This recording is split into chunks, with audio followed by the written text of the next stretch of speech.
매일 아침 하나님과 함께 누리는 하늘의 양식, 오늘 만나.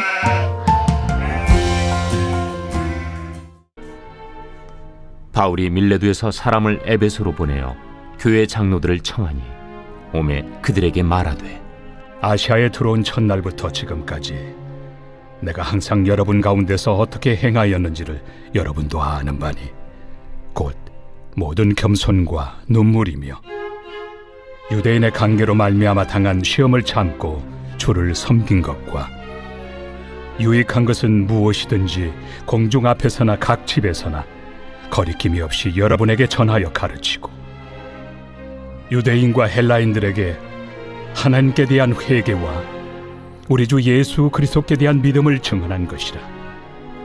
보라, 이제 나는 성령에 매여 예루살렘으로 가는데 거기서 무슨 일을 당할는지 알지 못하노라.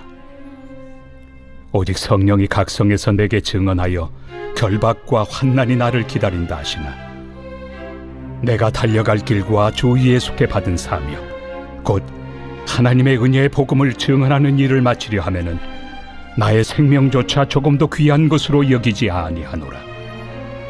보라, 내가 여러분 중에 왕래하며 하나님의 나라를 전파하였으나 이제는 여러분이 다 내 얼굴을 다시 보지 못할 줄 아노라.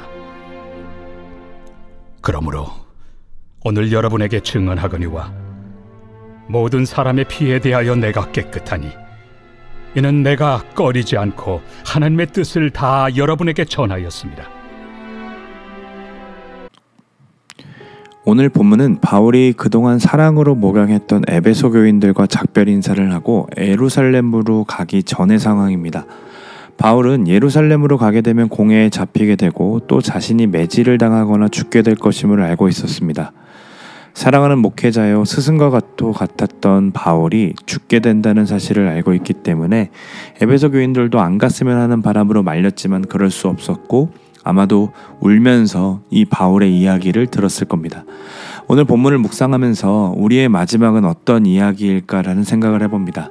결국 사람이 어떻게 살았고 그동안 무엇을 추구해왔는지는 마지막에 다 드러나게 됩니다. 평생 돈을 위해 살았던 사람은 죽는 순간까지 돈을 빼앗길까봐 두려워하며 죽기도 하고 사람들의 평판을 위해 살았던 사람은 사람들에게 기억되기를 바라며 죽기도 할 겁니다. 죽음이라는 큰 문제가 아직은 먼 미래처럼 느껴질 수 있기에 더 구체적으로 본문의 상황에 적용해 본다면 오랫동안 일해왔던 직장을 그만둘 때 여러분 무엇을 남기고 싶으십니까? 한번 생각해 보시면 어느 정도 내가 지금까지 일하면서 무엇을 추구해 왔는지가 보이게 됩니다. 사역자도 마찬가지인 것 같아요. 평소 사역을 할 때에 복음과 예수님만 남아야 한다라고 이야기하지만 사역지를 떠나면서 그리고 떠나서 계속해서 예수가 아니라 자신이 이렇게 사역했다라는 것들을 드러내고 싶어 한다면 그 행동이 곧 그동안 사역하면서 무엇을 추구해 왔는지를 드러내주고 있는 겁니다. 바울은 사랑하는 에베소 교인들에게 마지막 고별의 메시지로 자신의 겸손과 눈물로 시험을 찾고 주를 섬김으로 전하고자 했던 것, 또 거리낌 없이 가르치고 전한 것이 무엇인지를 그들이 되새기기를 바라며 강조합니다. 그게 무엇입니까? 21절에 나와 있듯 하나님께 대한 회개와 예수님께 대한 믿음입니다. 이 회개와 믿음의 복음을 위해 참았고 견뎠고 섬겨왔다라는 거죠. 왜 회개와 믿음을 얘기했을까요? 회개는 자신이 틀렸고 하나님이 옳다를 인정하는 행위입니다. 즉 자신이 죽었다라는 것을 시인하는 것이죠.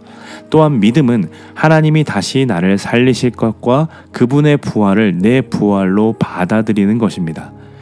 회개와 믿음을 그렇게 전해왔는데 죽음을 피하기 위해 예루살렘을 피하는 것은 자신이 지금까지 전한 게 거짓이 된다라는 것을 알았기 때문입니다. 그래서 22절과 같이 말합니다.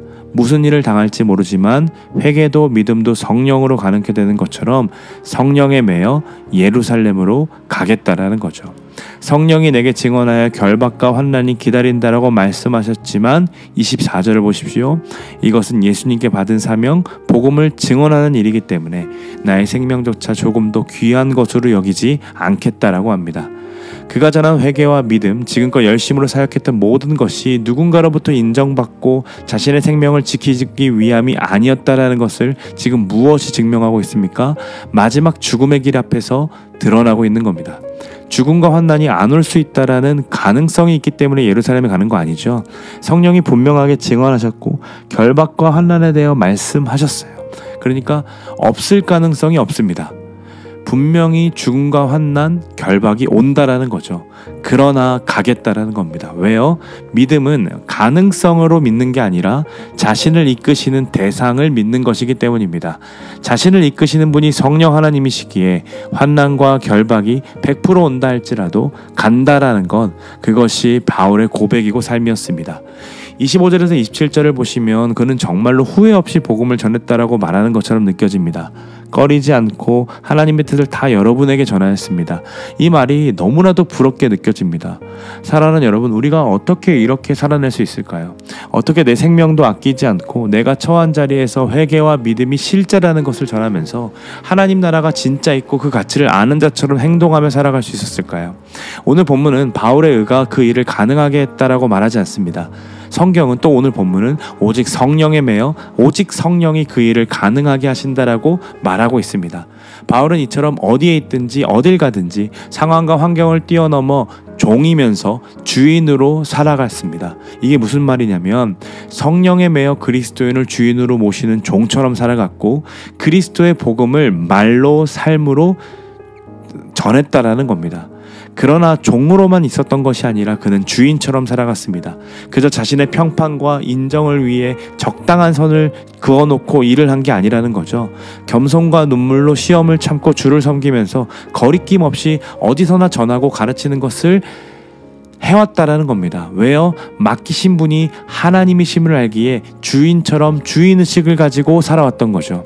그의 삶의 태도가 결정적인 순간에도 변하지 않을 수 있었던 이유, 복음을 위해서라면 생명조차 귀하게 여기지 않을 수 있었던 이유가 바로 이러한 삶으로부터 나오는 결과였습니다.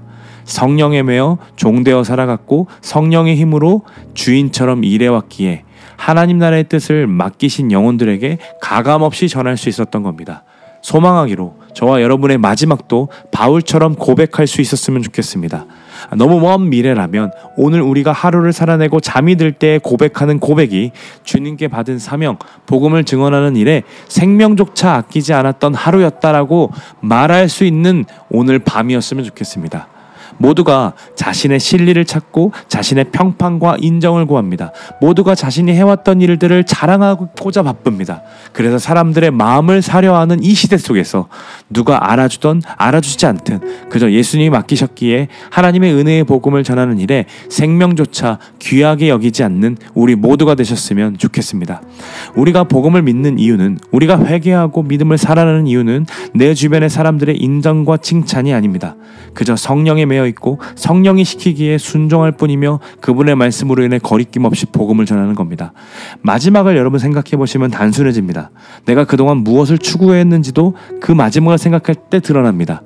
하나님 나라를 생각하며 우리의 욕심과 육적인 만족들을 내려놓고 땅 속에 가진 보물을 발견하여 모든 것을 팔아 땅을 사고 기뻐했던 사람처럼 우리의 삶도 복음 때문에, 하나님 나라 때문에 우리의 생명을 갈아 넣는 것처럼 살아야 할지라도 기뻐하고 즐거워하며 하루하루를 살아내는 우리 모두가 되시기를 간절히 소망합니다. 여러분, 그 일을 소망하십니까? 그렇다면 오늘도 동행하시는 성령께 매이셔야 합니다. 그분의 말씀에 순종함으로 종처럼 살아내고 주인처럼 반응해야 합니다. 그 일을 위해 오늘도 오늘 아침 성령의 충만을 구하며 즐겁게 하루를 시작하는 저와 여러분 되시기를 간절히 소망합니다.